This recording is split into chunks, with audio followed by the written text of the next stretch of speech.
A palavra de hoje é sobre intimidade. E a gente está fazendo um culto meio unplugged ali, né? Está plugado, mas é meio acústico.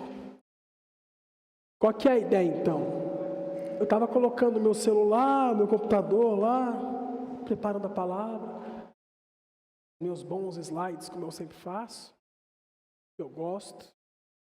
Aí Deus falou assim, conversando com a minha esposa também, né? Papel. Hoje eu quero papel, quero estar mais perto. Eu falei, tá bom. Eu nem lembrava a última vez que eu imprimi assim. E aqui está. Só que ele me falou mais. Ele falou, você quer só estar comigo de fato? Eu falei, quero. Então acorde às 5 da manhã, ore antes de preparar a palavra. Passa tempo comigo. Eu acordei às 5 da manhã. Fui orar. E fiquei lá 1 hora com Deus. Sem o celular, de boa. Aí eu falei, e no culto, como vai ser, Senhor? Aí ele falou, não quero o celular também não, no culto. Eu falei, tá bom. Então, o ladrão da intimidade não vai me roubar. E se você se sentir à vontade, para passar tempo com ele de verdade, pelo menos 1 hora agora, e eu sei que você já passou essa 1 hora com ele, a caixinha está aqui. Você pode ficar à vontade, levantar a hora que você quiser e colocar o seu celular aqui também, porque ele é o maior ladrão da tua intimidade com Deus. Se você veio para cá para passar tempo com ele e com alguém que está lá fora ao mesmo tempo, acho que o Espírito Santo é ciumento. Acho. Porque a palavra diz, fica aí o convite, faça se quiser. Amém? Fala, Mário, achei que a palavra ia ser mais de boa, eu também. Aí o Bruno falou assim, Deus, muda a palavra, se for preciso de novo, não, pelo amor de Deus, porque eu já tinha começado, a mudar, aí mudou de novo, eu falei, de novo não. E vocês, queridos músicos, não para não aí, ó, quando o Wendel voltar, pode ficar fazendo fundinho aí. Hoje o culto é intimista mesmo. Então, Marquinhos, vai segurando aí enquanto o nosso querido Wendel está voltando. É o seguinte, eu vou ler com vocês aqui, mas você não precisa abrir não. Hoje a palavra é essa aqui, ó. Filhos da intimidade. Antes era só intimidade, eu ia falar só sobre a intimidade. Sobre esse tema de estou voltando, a adoração, a essência.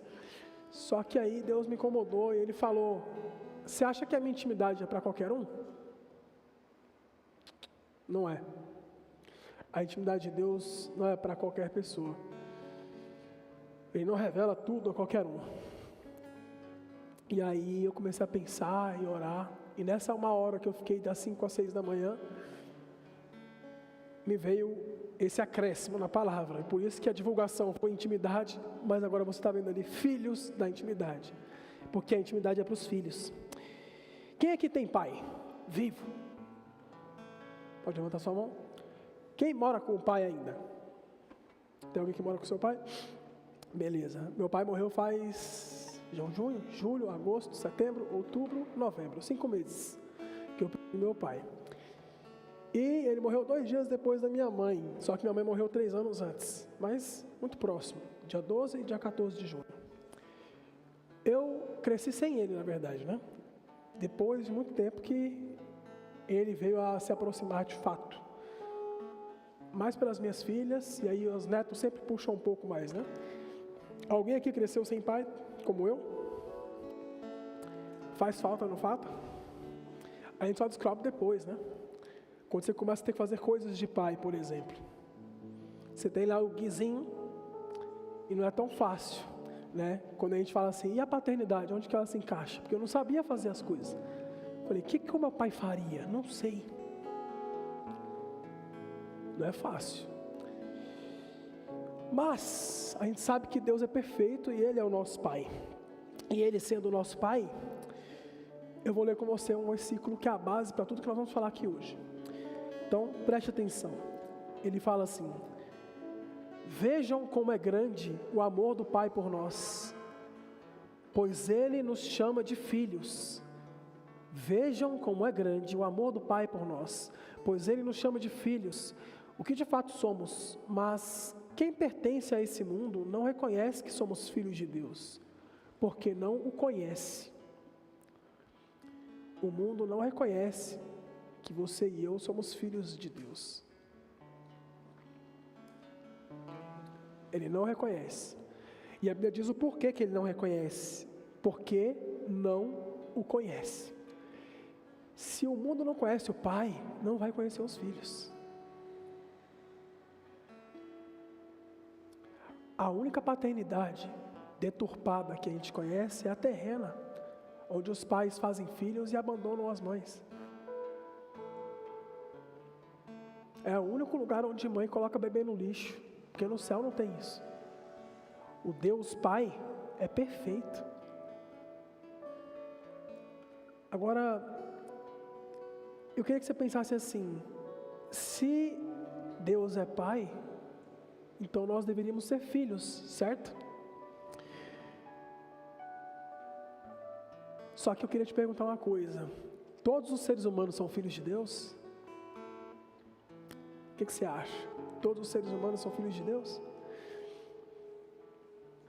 Eu acho que não. Por quê? Porque todos são criaturas. Todos são a criação. O que me diferencia de um porco ou de uma galinha não é só o lado de eu ser racional e às vezes mais bonito. Não é só isso.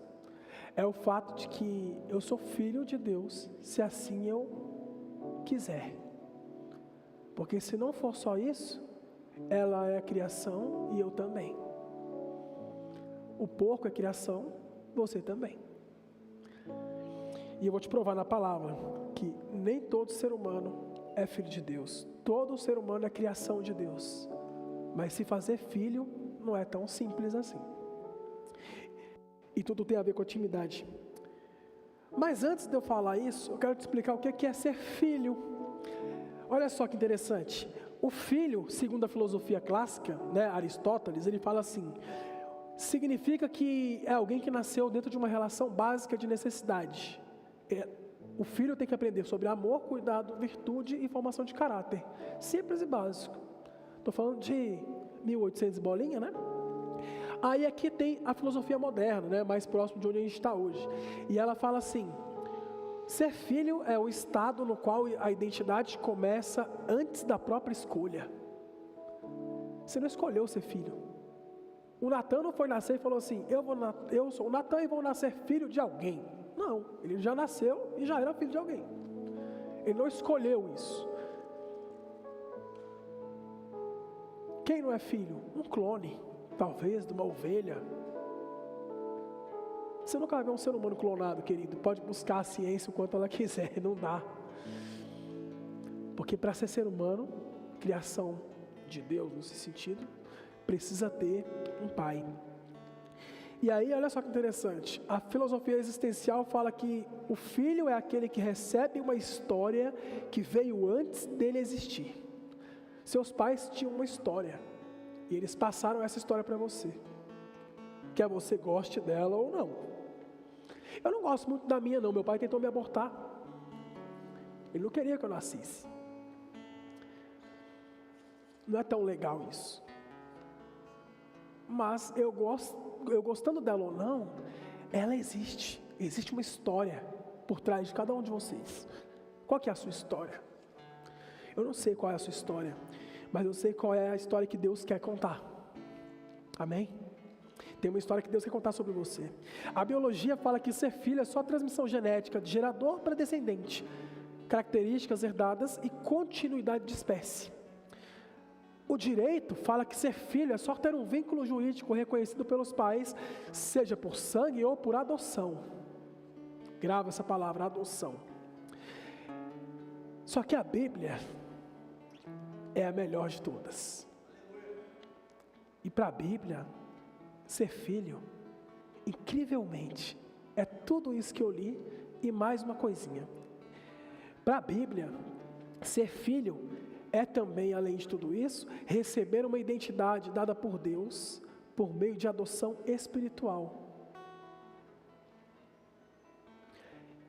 E nessa adoção ele concede acesso, intimidade, herança e um direito extraordinário. Sabe qual é? Poder chamar Deus de Pai. A Bíblia disse que a gente pode ter esse direito de poder chamar Deus de Pai. Eu que não tinha um pai, achava muito estranho esse negócio. Como que é chamar alguém de pai? É muita intimidade. Eu tenho intimidade com a minha mãe. Talvez se eu fosse católico, Maria seria incrível para mim, nesse sentido de devoção. Mas minha mãe cresceu, né, em tudo quanto é religião que você imaginar, mas quando eu nasci, graças ao bom Deus, ela já estava na religião cristã e me fez crescer ali dentro, cristã protestante. Mas eu ainda não tinha essa intimidade de pai. Quem aqui tem medo do escuro? Fala a verdade, mas pode soltar a mão aí, não tem erro não. Alguém tem medo do escuro? Alguém desce de boa assim à noite, pega as coisas tudo com o olho fechado, tá tranquilo, faz barulho lá, os estalos na madeira, ninguém leva um susto, todo mundo aqui é corajosão, então, é isso? Já? Então, quando você é pequeno e tem medo do escuro, Brunão, o que acontece? Cecília quer beber água. Papai, quero beber água. Vai lá, filha, só acender a luz. Não. Minha mulher faz a mesma coisa, não com a luz, né? Mas ela fala, quero beber água. Eu falo, pô, acabei de subir, isso aqui acontece. Né? Fala, Deus. Mas o que é isso? Intimidade, né? E aí a minha filha faz o quê? A esperança dela é, meu pai vai lá comigo. Só que eu não cresci com isso, Filipão. Então, quando eu tinha medo, eu não orava para Deus. Porque quando eu tinha medo, eu chamava minha mãe. Eu não chamava meu pai. Aí eu fui para a igreja e falaram assim, Deus é seu pai. Eu falei, e agora? Como que é esse negócio? Deus é aquele cara que aparece uma vez no mês e coloca o dinheiro e vai embora? Porque esse é o meu pai. Estão sacando a referência? Talvez você tenha tido essa referência. Ou até pior, seu pai pode ter te espancado. O meu foi ausente. Às vezes eu pensava assim, era melhor ele estar aqui. Mesmo loucão, alcoólatra que ele era. Mas pode ser também que não era melhor ele estar lá. Eu poderia estar sendo espancado, abusado, não sei. Não tive isso, graças a Deus. Mas pode ser que você está me ouvindo agora e você teve isso. Deus não é abusador. Ele não é o nosso pai da terra, ele é o pai do céu.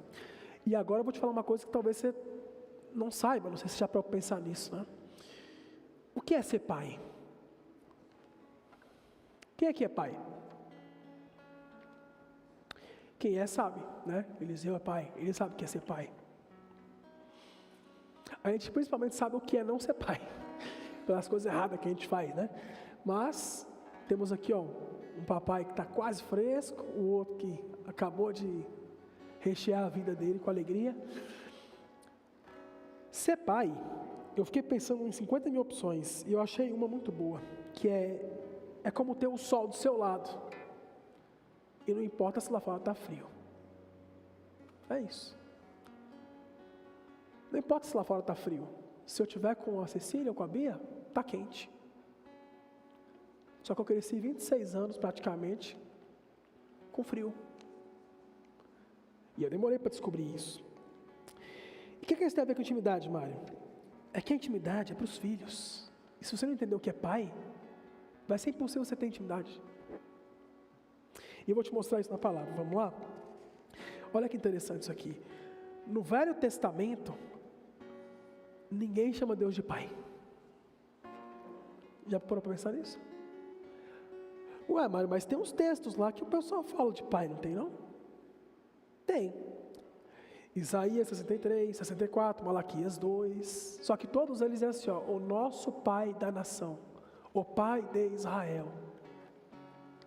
O pai de Abraão, Isaac e Jacó. No Velho Testamento, ele é o pai do povo, da nação. No Novo, ele é o seu pai. No Velho Testamento, ele cuida do todo. No Novo, ele cuida de você. Especificamente. Se você tivesse entendido isso um pouquinho melhor, você teria dado glória a Deus agora. Pode falar. Amém? Deus é muito bom. E eu quero te mostrar uma coisa extraordinária agora. Beleza, se todo ser humano, então, é só criação, quem são os filhos? Deixa eu te lembrar de uma história aqui muito legal. A história de Nicodemos. Mas antes de eu te falar da história de Nicodemos, eu quero te contar uma outra coisa.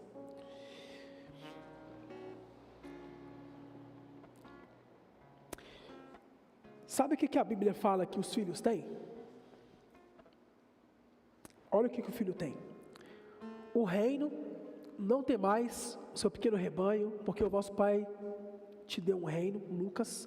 A glória celestial, ele fala que nós seremos glorificados em Romanos como filhos. Eternidade, porque nós temos herança incorruptível em 1 Pedro. O Espírito Santo, porque ele fala que ao nosso coração, o Espírito de seu Filho foi dado e clamou Abba Pai em Gálatas. Então nós temos o reino, a eternidade, o Espírito Santo, o selo da promessa, o acesso ao Pai, a morada, porque se alguém me ama, meu Pai o amará e viveremos com ele e faremos morada. A autoridade. Olha que interessante, Jesus mandou 72 pessoas pregarem o Evangelho nas cidades, lá em Atos. Ele junta 72 pessoas e fala, vão pregar de 2 em 2. E aí de 2 em 2, em dupla, eles vão pregando. Quando eles voltam com o relatório, Cristo pergunta algumas coisas para eles. E olha que legal esse texto. Ele fala assim, eis que vos dei autoridade para pisar serpentes e escorpiões, e sobre todo o poder do inimigo. Lucas 10. Sabe quando é que Jesus fala isso? Quando eles voltam, falando que algumas pessoas não queriam ouvi-lo. De 2 em 2, os filhos de Deus, enviados por seu irmão mais velho, Jesus, saem para pregar o Evangelho. Algumas pessoas não querem ouvir. Eles voltam. Jesus fala assim, ai de ti, Betsaida e Corazim, 2 cidades, porque se Sodoma e Gomorra, sabe o que é Sodoma e Gomorra? Talvez a pior da história, e nós estamos caminhando para lá, né? Sodoma e Gomorra, olha o que Jesus falou, ai de ti, Betsaida e Corazim, porque se em Sodoma e Gomorra tivesse sido pregado a palavra e a liberdade que foi pregada para vocês, eles teriam sido salvos, e vocês não foram, porque não quiseram. Olha o que Jesus fala, por causa disso, vai ter menos rigor no dia do juízo para eles do que para vocês. Aí eu te pergunto, a gente está mais parecido com Sodoma e Gomorra ou com Betsaida e Corazim? Porque para Betsaida e Corazim havia liberdade, pregação, palavra, e eles escolheram não ser filhos de Deus. Sodoma e Gomorra, eles não tiveram a oportunidade, porque Jesus falou que se tivesse sido pregado a palavra que foi pregada para eles teriam sido salvos. Está aqui nessa história que eu acabei de falar. E aí ele fala, filhos, não se preocupem com esses que não querem ouvir. Esses que não querem ouvir a palavra, não dá para enfiar neles a força. Aí o que Jesus fala, eu vos dei poder para pisar serpentes e escorpiões. Isso são os filhos de Deus. Olha quanta coisa os filhos de Deus têm. Acesso ao Pai, como eu já falei, autoridade, poder de oração, e tudo quanto pedires em meu nome, isso farei, a fim de que o Pai seja glorificado pelos filhos. O cuidado de pai. Sabe aquele texto? Buscai primeiro o reino de Deus e as demais coisas vos serão acrescentadas? Tem uma parte dele que a gente não costuma ler, que ele fala assim, vosso Pai Celestial sabe que necessitais de todas elas. Muitas vezes você pode estar falando, eu tenho isso, eu busco o reino de Deus em primeiro lugar, só que você já se fez filho de verdade? Será que você já é filho? Eu vou ler para você, porque isso aqui é para os filhos. O que de fato são os filhos fazendo, né, com os pais?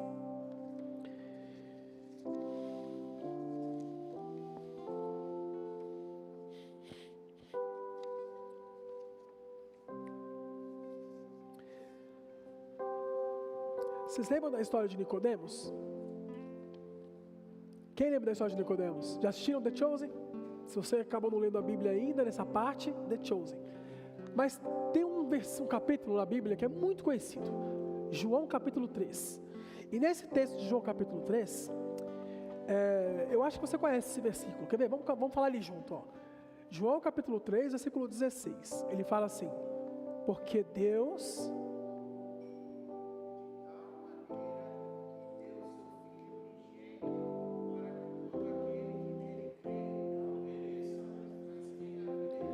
Isso é o que Jesus fala a Nicodemos, vocês sabiam? João capítulo 3, versículo 16. Só que tem uma parte antes, né? Tem 15 versículos sobre essa conversa. Aí eu fico imaginando Nicodemos, um cara estudado demais. Ele se assenta numa mesa ansioso, eu quero conhecer esse Jesus. Ele está fazendo coisas que eu estou vendo que não pode ser feito por um homem comum. Não é possível o que esse cara faz. Onde ele chega, todo mundo que Jesus toca é curado. Deixa eu te falar uma coisa, não há um lugar da palavra, um só lugar da palavra de Deus, em que Jesus cruza com a morte e a morte não vira vida. Eu não estou falando de curar de doença não, estou falando de morte. Ué, Mário, não foi só Lázaro? Claro que não. Eles estão num cortejo, a Bíblia fala que se tocar num morto, anátema, pecador, 7 dias de purificação. Lei de Moisés que Jesus veio para cumprir. Jesus não aguenta, ele não aguenta cruzar com a morte, porque Jesus é vida, ele é o caminho, a verdade e a vida. E aí quando ele encontra com esse menino passando num esquife, que é onde está todo enrolado, para ir para o caixão, para os 7 palmos debaixo do chão, Jesus manda parar o cortejo, enfia a mão dentro do negócio do menino, que é impossível de alguém fazer. Jamais um judeu faria isso. Ele se suja em termos de pecado, enfia a mão dentro do menino e fala, efatá. Ele acorda na hora. Jesus nunca cruzou com a morte e a morte continuou morte. Esse é o Jesus. Não há um só doente que cruza o caminho de Cristo e não é curado. Quer que eu te prove? 10 leprosos foram curados, certo? Quantos foram salvos? Um só. Jesus não está nem aí para a sua cura. Ele está aí para a sua salvação. A cura te dá alguns dias a mais aqui. A salvação te dá a eternidade. A Bíblia fala que os 10 receberam a bênção. Um só voltou para agradecer. Ou seja, é possível ser curado e não ser salvo. A cura ele dá de graça, porque é um poder mínimo. Uma mulher tocou na sua orla e foi curada. Estão entendendo? Esse é o Cristo que a gente está pregando aqui hoje. É o Cristo que cruza com a doença, ela é curada. Ele cruza com a morte, ela vira vida. Só que olha que interessante, Nicodemos sabe de tudo isso. Aí ele se aceita e fica ansioso, fala, meu Deus, eu preciso conhecer esse cara, ele é demais. Alguma coisa diferente tem nesse cara. Eu não acho que ele é o Messias, sou um fariseu muito estudado, mas alguma coisa tem, Daniel, nesse cara que eu não sei o que é. Aí ele se aceita com Nicodemos, e ele começa uma conversa muito interessante, porque ele fala assim, Rabi, com muito respeito para Jesus, todos nós sabemos que Deus enviou o Senhor para nos ensinar. Seus sinais são prova de que Deus está com o Senhor. Aqui era o Senhor com um S minúsculo. Ele está falando assim, eu sei que Deus está contigo, eu estou vendo isso. Aí ele fala assim, aí Jesus não deixa dele terminar. Jesus fala, eu lhe digo a verdade, quem não nascer de novo, não verá o reino de Deus. Aí ele fala, nascer de novo? Ih, como que é isso? Eu sou muito estudado, não dá para nascer de novo. Do que o senhor está falando? Ele realmente não entendeu. Para nós é muito claro, para ele não era. E para nós só é claro por causa da pergunta dele. E aí ele fala assim, como pode um homem nascer se já é velho? Ele está falando de si mesmo, ele já era velho. Acaso ele pode voltar para o ventre da sua mãe? Jesus falou, eu lhe digo a verdade, ninguém pode entrar no reino de Deus sem nascer da água e do Espírito Santo, né? Os seres humanos podem gerar apenas vida humana. Os seres humanos podem gerar apenas vida humana. E é sobre isso que nós estamos falando aqui, paternidade, filhos e intimidade. Aí ele fala assim, é necessário nascer de novo. O Espírito dá à luz a vida espiritual. Só que Nicodemos não entende. Ele continua não entendendo. Ele fala, nossa, mas eu estou falando só das coisas carnais, quando eu falar das espirituais, você vai desmaiar. Só que aí Jesus para de falar com ele sobre isso. E eu estou lendo para vocês João capítulo 3. A gente acabou de ler que dá para entrar no reino. Sim, como? Nascendo de novo. E para nascer de novo, como é que faz? Alguém sabe como é que nasce de novo? Ele falou. Eu vou ler para vocês. João capítulo 1. Aquele que é a verdadeira luz que ilumina todos, estava chegando ao mundo.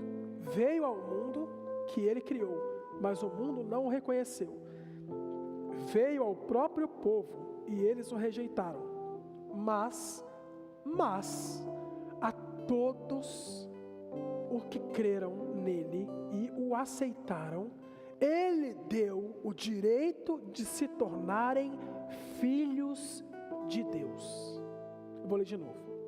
Mas a todos que creram nele, então a primeira coisa é crer, e o aceitaram. Aceitar não é crer. Eu posso acreditar em você, mas não te aceitar. Quantos de vocês, ou quantos de nós, já acreditávamos em Cristo, mas ainda não o aceitávamos? Talvez você está aqui me ouvindo agora e ainda não aceitou Jesus. E o aceitar Jesus não é levantar a mão e falar assim, eu quero. É também isso. É aceitar que Ele seja o Senhor da sua vida. Porque foi isso que João falou. Ele deu o direito de se tornarem filhos de Deus. Ou seja, antes de nascer de novo, você tem que entender o que é ser filho. Por isso que a gente começou falando sobre isso. E depois entender o que é um pai. Nós já falamos sobre isso. E agora a gente está falando sobre como é nascer de novo. Ele falou para Nicodemos que a vida humana só gera filhos humanos. Então como é que nasce de novo? Para nascer de novo, Dani, um pai que é espírito precisa gerar um filho em espírito. Eu nunca vi um filho nascer sem pai. Quem é que já viu um filho nascer sem pai? Eu nunca vi. Até os de proveta, ou os que são totalmente feitos pela ciência, com enxerto e todas as coisas que a gente faz hoje para nascer um filho, são feitos com o óvulo da mãe e com o esperma do pai. Ou não? Agora como é que nasce de novo? Como que nasce de novo? Porque Jesus, que era Espírito em toda a sua glória, se fez carne pela barriga de Maria, sem um enxerto, sem óvulo, sem nada. Ele só apareceu. Sabe por quê? O ser humano gera natureza humana. O ser espírito gera natureza espiritual. Vos importa nascer de novo? É impossível nascer de novo sem entender que existe um pai que gerou você. Ou seja, só nasceram de novo aqueles que são filhos de Deus. Porque se você é só filho do seu pai aqui da terra, você não nasceu de novo. Estão comigo? Amém? Se você nasceu de novo, então quer dizer que você é filho de Deus. Mas então, o que de fato garante que eu sou filho de Deus? Se a gente crer nele e o aceitar. Amém? Só que olha só, vejam como é grande o amor do Pai por nós. Foi o primeiro versículo que eu li antes de começar com essa mensagem toda, foi a nossa base. E ele fala, o que de fato já somos. Porque quem pertence a esse mundo não nos reconhece como filhos, porque não o conhece. Opa, aqui tem um segredo. Como eu sei que sou filho de Deus? Se conheço o Pai. Eu não posso dizer que sou filho de um pai que não conheço. Agora começa a ficar estreito. Porque agora a gente já sabe que para nascer de novo, a gente precisa ser filho. Amém? E para ser filho, como é que faz? É só descer as águas? Não. O poder de serem feitos filhos de Deus não é tão simples. Você precisa conhecer o Pai para ser filho. Aquele que nos deu a sua história, a sua imagem, sua semelhança, seu caráter, seu exemplo, seu sangue e sua adoção. Yahvé, através de Yeshua, Jesus, é quem nos faz filhos. Então, respondendo a nossa pergunta, nós sabemos que não são todos os seres humanos que são filhos. E é por isso que Paulo diz que queria conhecer a Cristo. Aí agora vai ficar muito complicado. Quem aqui acha que conhece a Cristo já? Alguém? Você tem dentro de você um sentimento assim, eu conheço a Cristo. Deixa eu te falar sobre Paulo. Eu vou deixar Paulo falar sobre Paulo. Ele fala melhor do que eu. Olha o que Paulo fala, gente. Isso é bem sério.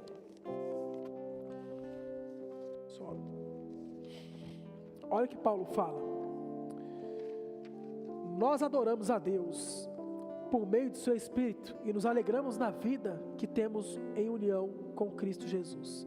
Em vez de pormos a nossa confiança em cerimônias religiosas, como a circuncisão, é verdade que eu também poderia pôr a minha confiança nessas coisas. O que Paulo está falando? Confie em Cristo. Você poderia confiar em religiões, rituais. Aí ele fala assim: eu sei o que eu estou falando. Eu poderia confiar nesses rituais. Agora, olha que coisa mais interessante. Ele fala assim: se alguém pensa que pode confiar nessas coisas, eu tenho ainda mais motivos para pensar assim. Fui circuncidado quando tinha 8 dias de vida. Sou israelita de nascimento, da tribo de Benjamim, de sangue hebreu. Quanto à prática da lei, eu era fariseu. E era tão fanático que persegui a igreja. Quanto ao cumprimento da vontade de Deus, por meio da obediência da lei, ninguém poderia me acusar de nada. Olha o que Paulo falou. Eu era o cara da Bíblia. Eu sabia tanto, e eu me achava tanto, que eu perseguia a igreja por zelo a essa palavra. Eu sou o cara, eu sei muito da palavra aí, e eu sou um fariseu do melhor. E por isso, eu vou perseguir essa igreja anátema, mentirosa. E ele viu Estevão morrer apedrejado, o primeiro mártir da igreja, olhando para o céu, tomando pedrada e morrendo. E Paulo lá sorrindo. Só que Paulo cai do cavalo, fica cego, conhece a Cristo. E ele fala isso aqui: no passado, todas essas coisas que eu sabia valiam muito para mim, mas agora, por causa de Cristo, considero que não tem nenhum valor. E não somente essas coisas, mas considero tudo uma completa perda, comparado com aquilo que tem muito mais valor, isto é, conhecer completamente a Cristo, o meu Senhor. Eu joguei fora tudo como se fosse lixo, a fim de poder ganhar a Cristo e estar unido com Ele. Eu já não procuro mais ser aceito por Deus por causa da minha obediência e a lei, pois agora é por meio da minha fé em Cristo que eu sou aceito. Ele considerava tudo incrível. E ele passou Paulo a não considerar mais nada. Ele falou: isso aqui é tudo lixo. Algumas traduções chamam de esterco. Isso aqui para mim não vale nada, porque agora eu quero ganhar Ele. E aí ele fala assim, ó: tudo o que eu quero é conhecer a Cristo. Tudo o que eu quero é conhecer a Cristo. E ele continua mais à frente, ele fala: não estou querendo dizer que já consegui tudo o que quero, ou que já fiquei perfeito. Mais para frente ele continua: esqueço aquilo que fica para trás e avanço para o alvo. Meu alvo é Cristo. Sabe essa música? É isso. Sabe o que Paulo está falando? Só pensa comigo, tá? Paulo, já velho, cansado, preso, porque ele não escreveu isso em liberdade, preso por amor a Cristo, ele fala: tudo que eu mais quero é conhecer Jesus. Depois de escrever umas 3 ou 4 cartas imensas para a igreja, preso, vendo o anjo fazer terremoto para livrar ele de cadeia, cobra mordeu a mão dele, ele colocou no fogo e foi salvo. Milagres e mais milagres. Sombra dele curava, o pessoal pegava pano que ele tinha pegado, levava para as pessoas eram curadas. Olha o que Paulo falou: aprendi a viver feliz em toda e qualquer situação. E mesmo esse cara que sabia tudo isso, praticamente metade da Bíblia é escrita por ele no Novo Testamento, ele fala: tudo o que eu mais quero é conhecer a Cristo. Será que a gente já conhece a Cristo? Eu acho que a gente está um pouquinho distante, Mas a gente tem que continuar olhando para frente, como Paulo falou. O alvo. O problema é que o alvo muitas vezes está aqui, ó.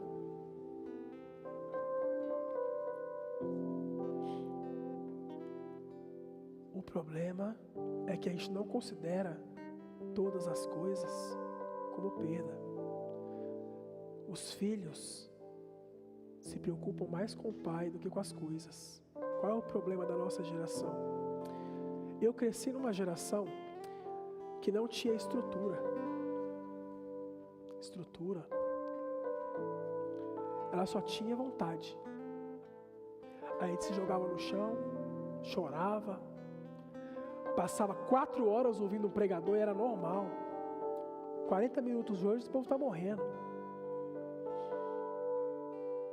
Acampamentos de palavras, uma atrás da outra, de 5, 6 horas seguidas de palavra.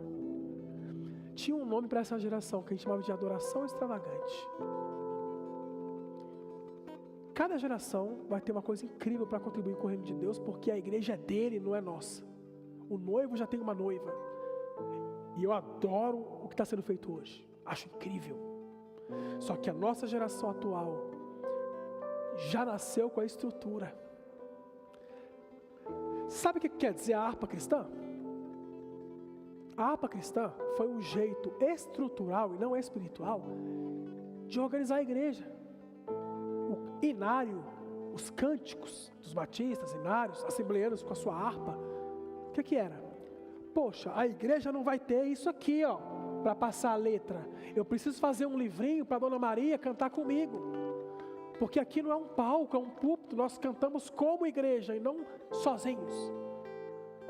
E aí eles entendem isso, missionários, e falam, vamos criar uma harpinha para que todos possam cantar, numerar cada hino. Isso se chama estrutura. Aí a igreja fica um pouco melhor, ela compra um negocinho para colocar uma lâmpada mais forte, coloca uma luzinha, joga a luzinha, lembra disso? E tá lá, ó, projetor. Estrutura. Só que a igreja de hoje, Ellen, ela tem um monte de estrutura. Vou ficar em pé que eu não estou aguentando mais. Ela tem um monte de estrutura.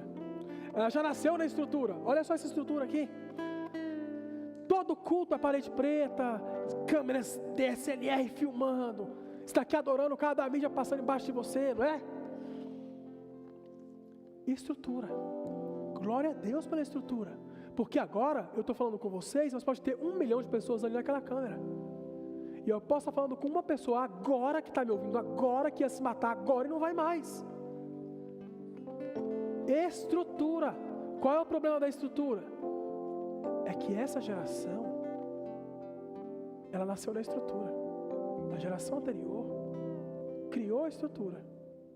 Ou seja, a geração anterior buscava a presença, precisava da estrutura para manter a presença. A geração atual tem a estrutura e tenta manter a estrutura. E está se esquecendo da presença. A gente está mais preocupado se a foto vai ficar boa e se o corte vai ter mais views do que com a presença. A gente sai do culto pensando, será que eu estava bom naquele corte? Será que a foto ficou boa? E a maquiagem? E aí por isso que Paulo fala, cuidado com os brincos, cuidado com a ornamentação.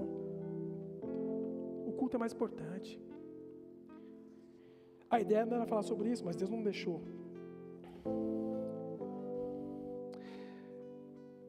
Precisamos ser filhos. Para crer, precisamos conhecer. Como vamos crer naquilo que não conhecemos? Se eu te falar que Coca-Cola zero vai te matar em 5 anos, você para de tomar? Claro que não. Óbvio que não. Por quê? Porque eu não estou te dando nenhum dado. Quantas pessoas morreram com esse negócio? Você vai duvidar de mim. Eu posso até estar certo, mas você vai duvidar de mim. Quer ver um exemplo prático? Quantos aqui tem filhos que jogam Roblox? Alguém? Pois é, a Lari. Quem é que sabe o que é Roblox? Ótimo. É o jeito mais fácil de tirar os seus filhos do que é o caminho da verdade. Eu mexo com a internet o dia inteiro. Eu tenho uma startup de tecnologia e desenvolvimento. Eu sei exatamente como é feito um jogo. Eu era gamer profissional com 14 anos de idade. Eu sei exatamente como é um jogo. O Roblox pode tirar seu filho do caminho, se você não ficar atento. E eu te garanto que eu estou falando. Só que eu estou te dando alguma informação? Eu acabei de te arrotar um monte de autoridade. Gamer profissional desde os 14 anos, startup de tecnologia, mexo com desenvolvimento. Eu tenho na minha equipe pessoas que trabalham para mim, que desenvolvem Roblox, se eu quiser. Fiz curso de desenvolvimento de Roblox online, eu sei exatamente como é feito. A Bea, que está lá dentro, minha filha que tem 12 anos, com 9 anos de idade se formou na Byju's, escola de criação de jogos, programação e lógica. Não é à toa que ela é nerdinha. Te dei autoridade agora, não dei? Se eu te falar que o Roblox não faz bem para os seus filhos, vão deixar eles assistir agora? Se você quiser, aí é um problema seu, mas eu acabei de te dar alguns dados. Qual é o problema? A Coca-Cola não tinha tanto dado para você confiar e conhecer e assumir alguma coisa. O Roblox eu acabei de te entregar. Ou seja, é uma escolha sua. Deus fala, tem o caminho da vida e da morte. Escolhe, pois, vida. Livre-arbítrio. Só que os filhos têm mais do que uma escolha. Porque os filhos querem ser filhos. E filho não tem escolha. Se minha filha falar, eu quero dormir às 8, eu vou dizer, vai ser às 7? Que hora que ela vai dormir? Às 7. Porque ou ela vai dormir chorando, ou ela vai dormir sem chorar. Mas ela vai dormir. Ela fala, eu não quero mais ir para a escola. No outro dia, ela está com o olho roxo e na escola. Não porque eu dei um soco, mas de chorar. Por que chorar tanto? Porque ela vai chorar muito, pode ter certeza. Castigo, sem videogame, sem tela. E se precisar, chineladas. Porque o pai manda no filho. E não se esqueçam, quando você fala que você quer ser filho de Deus, você está tirando toda a sua possibilidade de ter livre-arbítrio, queridos. Quando você falou, quero ser seu filho, ele falou, você tem certeza? Porque eu estou te dando uma opção. O livre-arbítrio só existe para aqueles que ainda não encontraram a Cristo. Uma vez que você conheceu a Cristo, o livre-arbítrio passa a ser uma opção daqueles que querem sair da sua presença. E é por isso que ele fala que tudo me é lícito, mas nem tudo me convém. Os filhos não têm escolha, os filhos seguem o que o pai quer. E é por isso que quando que Jesus é questionado, e Jesus é um homem sem pecado, e ele fala assim, faça esses milagres agora. O que Jesus fala? Não. Por quê? O filho só faz o que vê o pai fazendo. Meu pai não mandou fazer. Se Jesus, a Bíblia diz que foi obediente até a morte de cruz, porque nem na cruz ele foi desobediente. Ele falou, se possível, tira de mim. E aí Cristo não tem a resposta. Ele tem o silêncio. E ele morre. Se Cristo, o ser perfeito, o Filho incrível, teve o poder de escolha retirado, imagina a gente. O problema é que a gente quer ser filho rebelde. E se eu te contar, sabe quem que tem filhos rebeldes, mal educados? Porque a palavra mal educado quer dizer que o filho é o problema? Ele foi mal educado. Alguém educou ele de maneira errada. Então quando você fala assim, seu menino mal educado, você está falando de você mesmo. Porque quem educa ele sou eu. Ensina o teu filho no caminho que deve andar, para que mais tarde ele não venha se desviar dele. Por que eu estou falando tudo isso? Para ser filho, não é só falar quero e bater seu corpinho na água e voltar. É muito mais que isso. É uma escolha consciente. E é por isso que Paulo fala em Romanos capítulo 12, versículo 1, oferecei o vosso corpo como sacrifício vivo, que é a adoração perfeita para Deus. Aí ele fala, transformai-vos pela renovação da vossa mente, não se moldando a este mundo, para que experimenteis a boa, perfeita e agradável vontade de Deus. Romanos capítulo 12, versículo 1 e 2. A gente só quer o 2, transformai-vos pela renovação da vossa mente. Mas e o 1, que ele fala, oferecei o seu corpo como sacrifício vivo a Deus, porque este é o seu culto racional. Sabe o que quer dizer culto racional? não é sentimento. Eu estou sentindo de obedecer. Agora eu vou. Não estou sentindo vontade de ir. Não estou sentindo vontade de perdoar, não. Não estou sentindo vontade de orar. Não estou sentindo vontade de fazer isso, nem de fazer aquilo. Sabe quem pode falar isso? Os pais. Filhos não têm essa opção. Mário, eu estou achando que ser filho de Deus não é um negócio tão fácil, não. Claro que não. A Bíblia diz que a porta do reino é estreita. Cuidado com a cruz da Crocs. Está cheio de gente pregando a cruz ortopédica. Está puxando meu bracinho. Não. Os filhos de Deus vão sofrer até que Ele venha. Aí Ele fala, no mundo terei aflições, mas tem de bom ânimo, porque eu venci o mundo. Filhos são perseguidos, porque Ele fala, se perseguiram a mim, que sou o irmão mais velho, imagina vocês, que são os mais novos, mais fracos. Estão entendendo, gente? Quem quer ser filho de Deus ainda? Sentiu uma dúvida aí, quem quer ser filho de Deus ainda? Vamos lá. Olha só alguns textos para te mostrar. João é o discípulo a quem Jesus amava, é o discípulo a quem Jesus confiou a própria mãe terrena. Ele falou, eu estou partindo, dá para você cuidar dela para mim? Aí ele confia a mãe dele, a João. A Bíblia diz que algumas pessoas ficaram na cruz até o final. Vocês lembram quem foi? Que ficou na cruz até o final, até o finalzinho.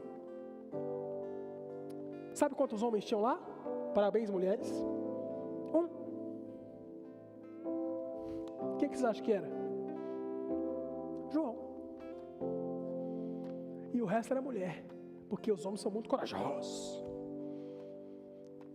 As mulheres estavam lá, aos pés de Cristo. Aí ele morre, vai para uma tumba emprestada. Quem que vai lá procurar ele? Mulheres. Por quê? Porque os homens são muito corajosos. O mais corajosão e bravo foi pescar. Estão me entendendo? Elas eram filhas. As filhas que ficam sedentas pelo pai. Eles morreram, elas foram procurar, elas falaram, eu quero meu pai. Porque filho é assim. Filho não quer soltar do pai. Só que hoje os filhos terrenos estão trocando os pais pelo celular. Sabe por que minha filha não está aqui sentada aqui do meu lado agora? Ou segurando na minha perna e eu tenho que falar assim, sai menina, sai, sabe por quê? Porque lá dentro tem uma tela. Desliga lá a tela agora, se eu bloquear agora o celular dela, é capaz dela vir aqui. Bloqueia aí para mim. Ela vai até a mãe dela e falar, mãe, desbloqueia o celular. E a gente está fazendo a mesma coisa. A gente vem para o culto procurar o pai. Será? Ou a gente está na tela? Filhos são sedentos pelo pai. Sedentos. E por que eu falei de João antes? Olha o que João falou sobre os filhos. Presta bem atenção. João falou assim, é nisto que sabemos, que o conhecemos, se guardamos os seus mandamentos. Nós já entendemos que para ser filho de Deus, a Bíblia todinha está recheada disso, precisamos conhecê-lo, certo? Olha só, deixa eu ler Romanos com vocês antes, Romanos 8, de 3 a 16, porque se vocês viverem segundo a carne, caminharão para a morte, mas se pelo Espírito, ou seja, nasceu de novo no Espírito, mortificaremos os feitos do corpo, certamente viverão, pois todos os que são guiados pelo Espírito Santo de Deus, são filhos de Deus. Quem são os filhos de Deus? Todos os que são guiados pelo Espírito Santo. Está em Romanos, capítulo 8, de 3 a 16. E aí ele fala assim, porque vocês não receberam um espírito de escravidão para viverem atormentados, mas receberam um espírito de adoção, por meio do qual clamamos Abba Pai. O próprio Espírito Santo confirma ao nosso espírito que somos filhos de Deus. Quem confirma no nosso espírito que somos filhos de Deus? O Espírito Santo. Só que o Espírito Santo só habita em quem? Nos filhos. E deu-nos poder para sermos feitos filhos de Deus.